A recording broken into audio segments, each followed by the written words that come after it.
Ayun na mga kasi panibagong araw ulit tayo ngayon. At siyempre panibagong vlog. At gaya ng dati, continuation tayo dito sa bangka ni Kamedal. Ayan na. So ayun na mga kakonsi, dito tayo nakakita ng Santa Clara. Yan, ito yung plywood na pinili natin.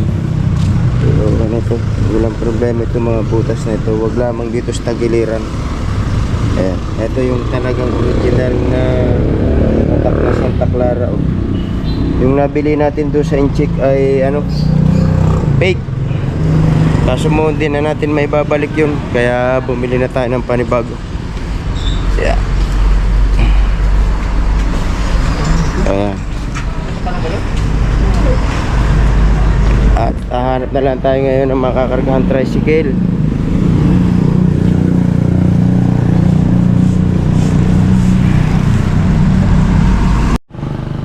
Ayan, nagkarga na natin sa tricycle at di natin sinakay sa ano, motor na tricycle ng Ninawe na Rakitera. Yan yung mister na yan, nakuha ng tali.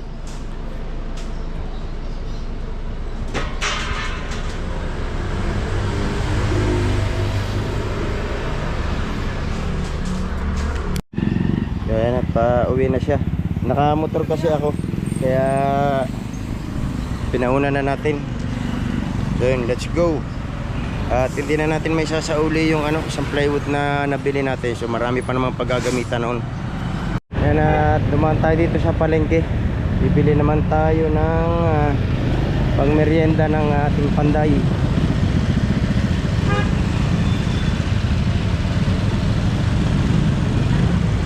Bili tayo ng cassava cake kung meron.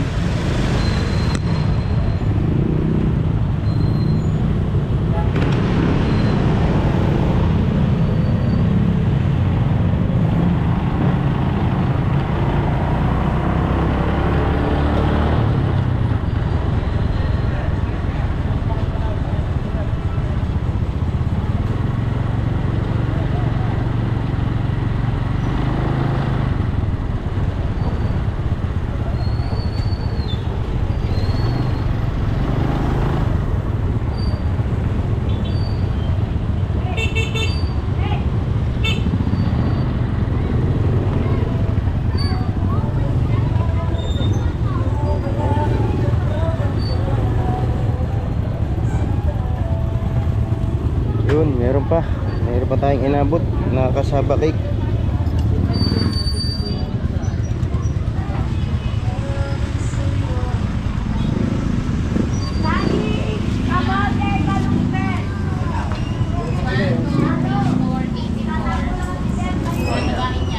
Gano'n sa akin?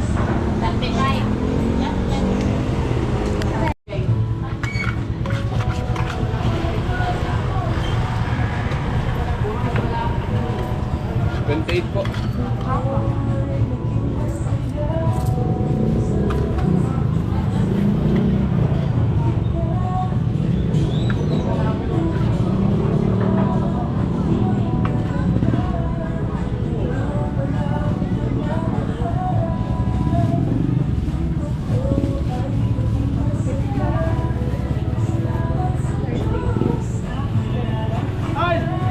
Totally natanggal na lahat yung pinaka side nya, pinaka baol. Ito. At bumili ulit tayo ng bagong plywood. Ito. Yan. Kasi ang laki ng ano, pagkakaiba. Yan, ito may tatak talaga Santa Clara. Yan. Mas malaking kapal ito kaysa do sa unang nabili. Na fake tayo nung Inchik na yun. Baga ko naman napansin na walang tatak na Santa Clara ay naandito na. So alam niyo naman yung mga ano ngayon, hindi na basta-basta pwedeng magsauli. So ano na lang, reserve na lang natin yun. At marami naman tayong pwede paggamitan ng gaya na sahig ng bangka. Kahit dito sa cottage magagamit ko ito. So yun, bali halos konti lang naman ang ano, ang diferensya ng presyo. Ito ay yung unang binili ko, ito ay 1,550. Tapos yung binili ko ngayon ay bali 1,750. So 200 lang ang diferensya.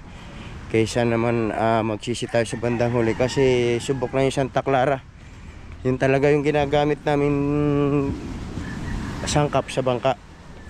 At nagkamali lang tayo, hindi natin na-check na mabuti bago natin naiuwi. Pero okay na rin yun, marami namang paggagamitan nun.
I-schedule na lang yung pagbakante na. Hindi naman importante yan. Madami ko yung asikaso.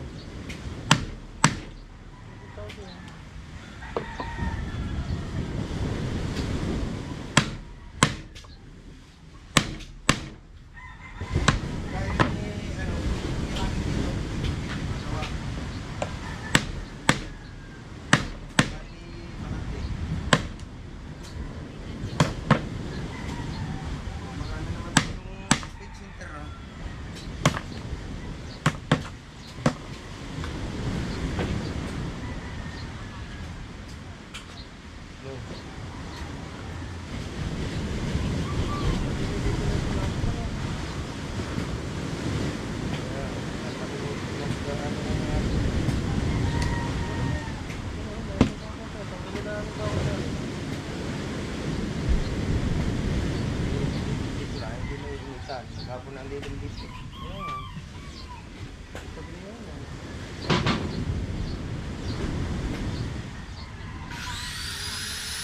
Tatanong ko kung kailan sa loob.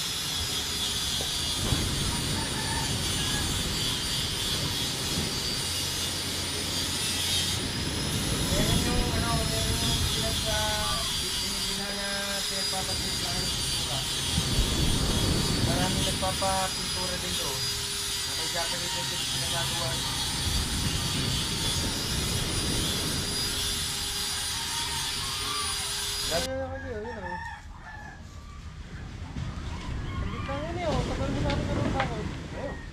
Ano? No, paray. Isa lang pabalik-balik ka doon. Saglit lang yan eh. Kasi naman din eh. So, bumili ka na isang kahungars eh.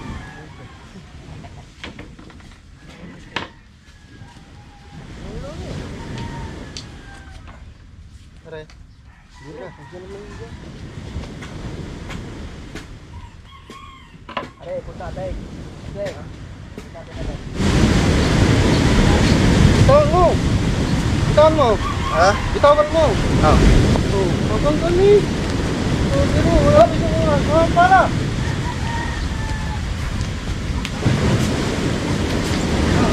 Ah, pasya na dyan. Yan, isla. Lagyan sa isang paleta. Yung isang buong paleta, alaglag.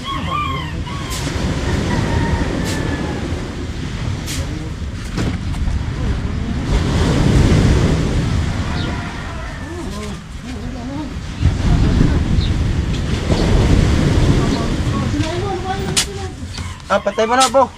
Kape ah, kape. Wala, hindi man na si Promil niya kape. Ba't na palayo ng palayo siya, no? Sige, nga. Para ako eh! Ha? Para ako! Isa. Ako lang. Kasi nakalangan mo yung kabilang yaw. Yo. Ihukay na lang. Kape lang.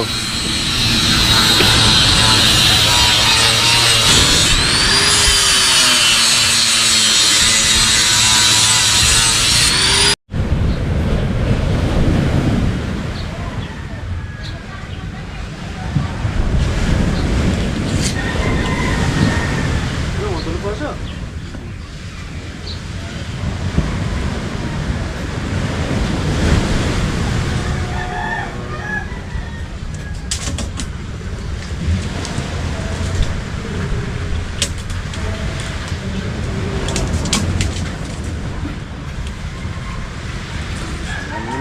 Ha? Kaya nga na eh, asawa ng Timothy. Ha? Asawa ng Timothy. Asawa ng tunay. Ang matanda. Ah, sa Laguna.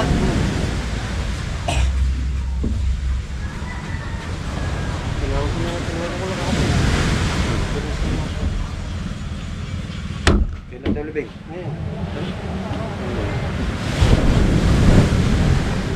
Kulong tayo. Nauga natin si... Punta ba kayo matito?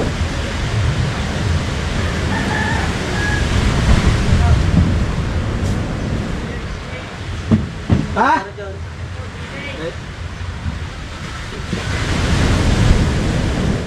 Dito na madami. Tama kung meron pa. Sige, dito na madami. English, ano, dilis daw na... Ano? Abe. Ayun, sabi rin doon.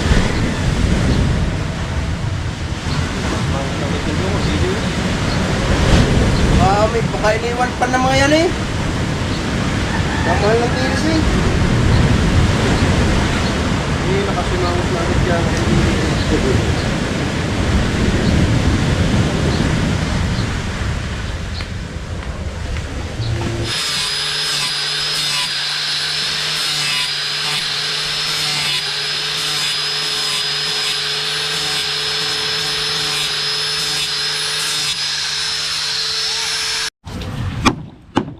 So yan yung paglalagyan eh. Binubutasan na para pagdating doon ay papasok na ang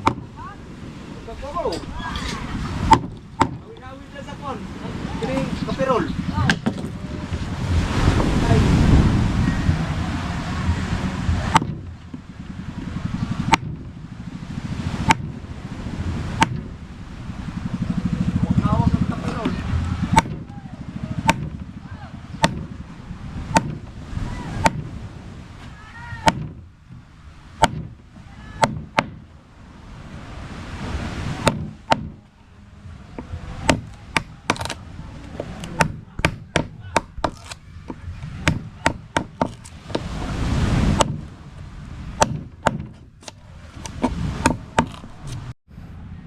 yan na nabutas na.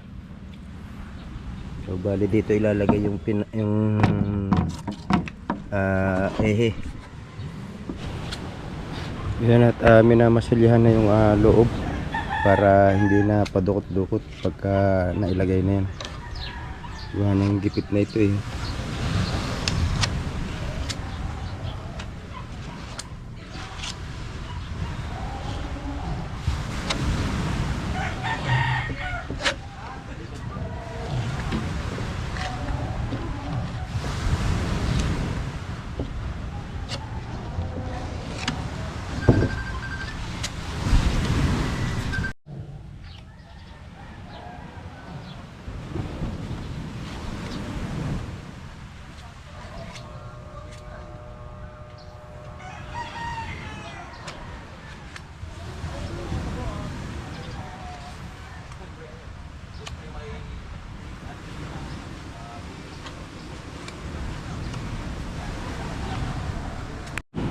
Yan na mga kosi at nagkakaalo na naman, oh. At nagkakaroon na naman ng pangpang. Nahuhukay na uli yung mga dating natabo ng basura. Ayan, oh. Yun, oh, yung kahoy na yan, nakabaon na yan dati, oh. Yan, nahukay na uli. Yan, yung mga ibinabaong basura yan. Dadala na uli.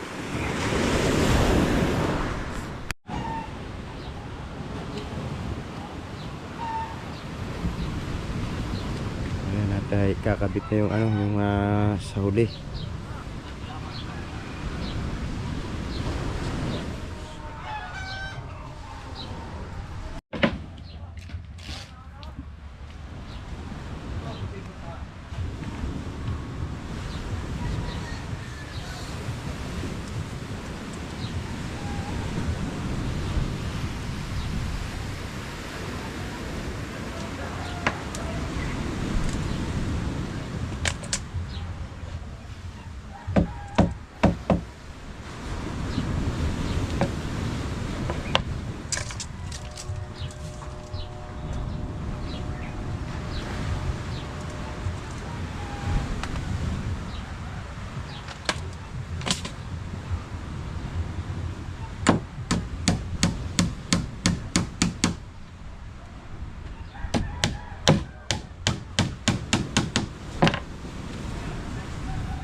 Yung ano, ito parehas na. Yung kabila.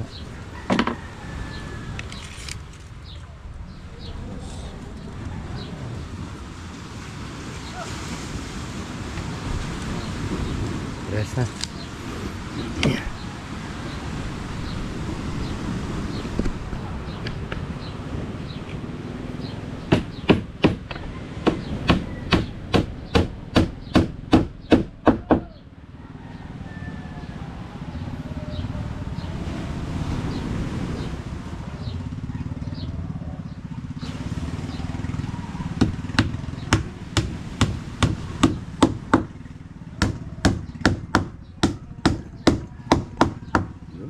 Na.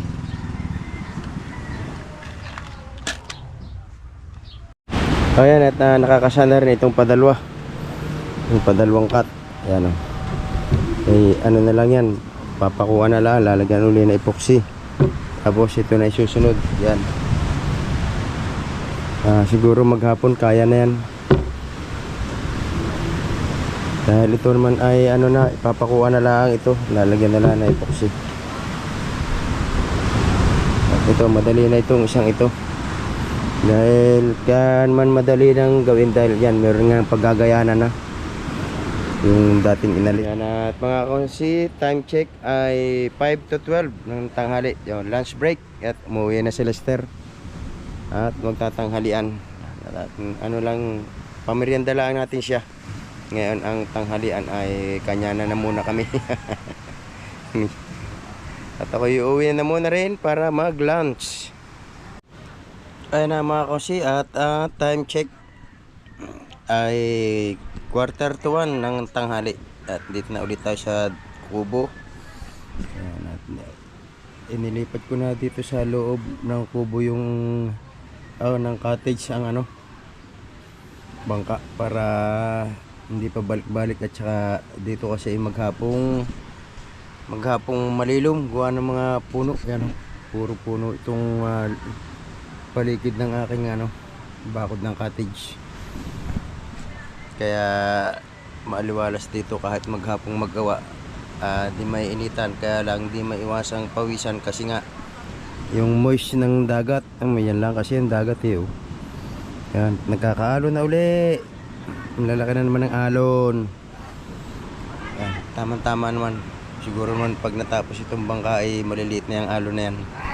Matetesting natin ito pag nangyari. Yan, at siguro naman maghapon tapos yung paglalatag ng plywood na yan. Dahil yun naman isa ipapakong na lang. Okay, abangan nyo na lang ulit mamaya ang continuation ng paggagawa namin ni Lester. Yan, kakabit na yung ano, yung padalawang palikpik. Yan, masilya na uli. Ito yung sa ano sa loob. Yan, epoxy.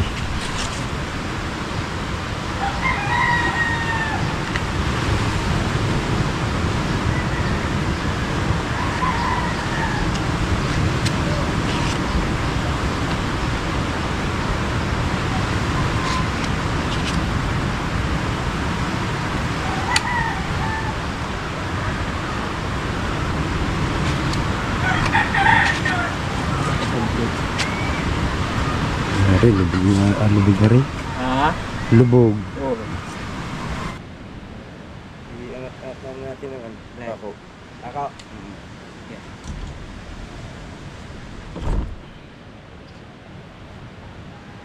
Masyadong ano.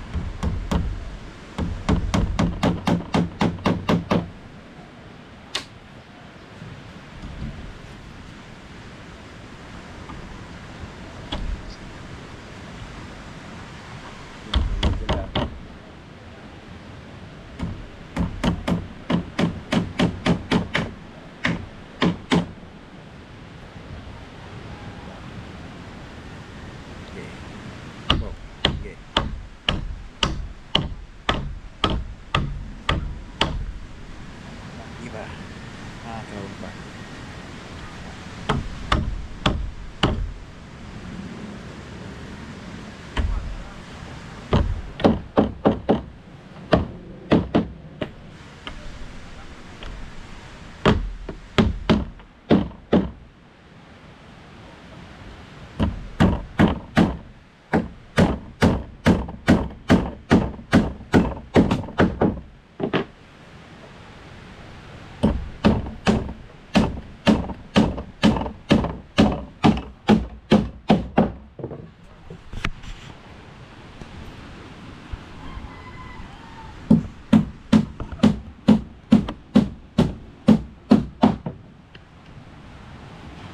Ayan, pinapakuha na lang.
Sila lang yung kapako natin din eh, adjust. Hmm? Adjust natin din eh.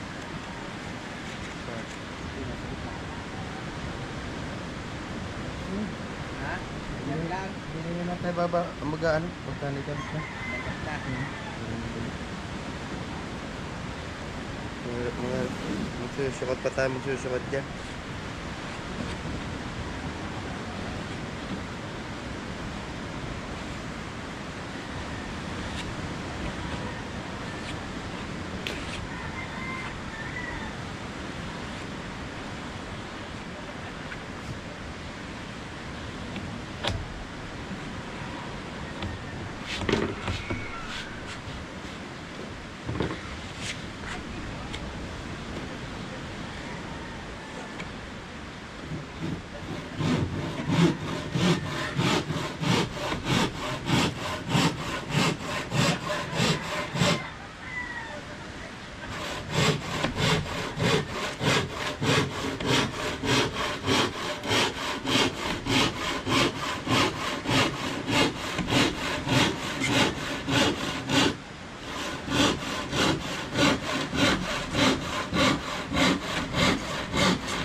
Yan, merenda tayo mga kaunsi. Hotdog with sandwich. Tapos ito yung coke. Ayan na mga kaunsi, nakompleto na yung pang ilalim niya. Kaya nailagay na yung plywood hanggang huli. At ngayon yan pinipintahan muna bago yan epoxyhan para Ano ba? Epoxy paint. epoxy paint para mas lalo daw matibay yung kapit ng epoxy.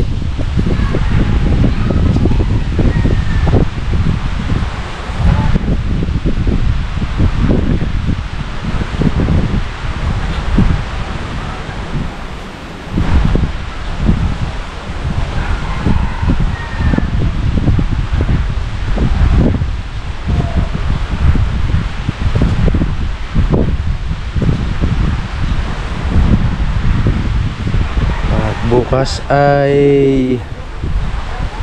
ititihaya naman at yun namang loob ang gagawin para mailagay na yung ano dito, yung kabitan ng LC, yung ehe. Tapos saka pinturahan ng dire-diretso para wala nang gagalawin. Yan, ito na.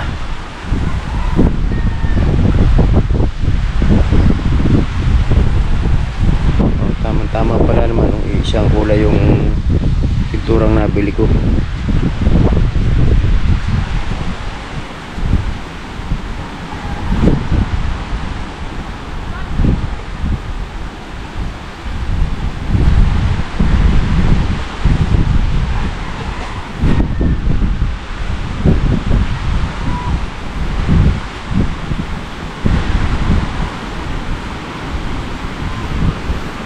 Bukas na yan na ayusin ang pagmamasilya kasi ito ang ilalim, oh, wala pa yung masilya.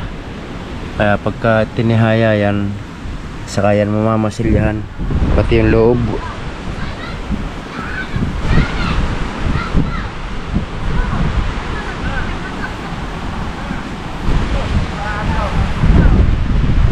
Okay na mga kosi, hanggang dito na lang muna ulit yung aking vlog. At abangan nyo na ulit yung susunod na vlog natin para sa bangka na ito. Hanggang sa matapos, ipa-vlog natin ito. Ayun, bye bye, thank you.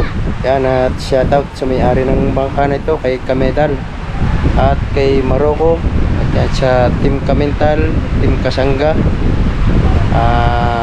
Planet Showard, yan, shoutout. At sa Team Showard Calbo, yan, dami ng community ngayon. At Team Rose Maranan nga pala, yan, syempre. At sa Team Showard USA, yan, shoutout sa inyong lahat. At Team Pula, shoutout. Okay, hanggang dito na naman at salamat sa inyong lahat.